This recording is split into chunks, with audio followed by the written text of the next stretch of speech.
নরসিংদীর সৃষ্টিগড় এলাকার জামিয়া ইসলামিয়া ইসলামপুর মাদ্রাসা প্রাঙ্গণে ৫ শতাধিক নিম্ন আয়ের মানুষের হাতে তুলে দেওয়া হয় ইফতার সামগ্রী। মুরগির বিরিয়ানি, শরবত, বিশুদ্ধ পানি থাকছে ইফতারের আয়োজনে।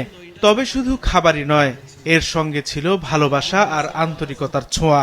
এই সেবাকে আমি সাধুবাদ জানাচ্ছি এবং এই সেবা যেন দারিদ্র হোটেল সারা জীবন, বলতে গেলে জেনারেশন পর জেনারেশন আসবে, এই ধারাবাহিকতা যেন কিয়ামত পর্যন্ত চলতে থাকে। এতিম অসহায়ের পাশে দাঁড়াইছে, যেন ভবিষ্যতে আরো যেতে পারে এই দোয়া করি।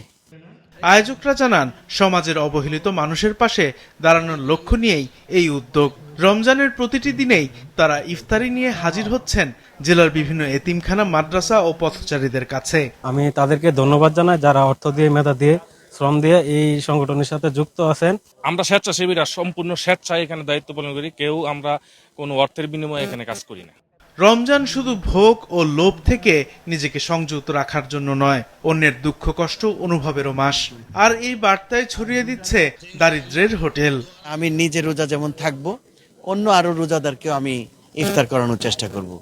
এই ইচ্ছা থেকেই রোজার মাসে আমরা স্পেশালি পুরো মাস ব্যাপী আমরা এই কর্মসূচিটা রাখি। স্বেচ্ছাসেবীদের অক্লান্ত চেষ্টা আর মমতার এই উদ্যোগ চলবে পুরো রমজান মাস জুড়ে। মাছরাঙা নিউজ ডেস্ক।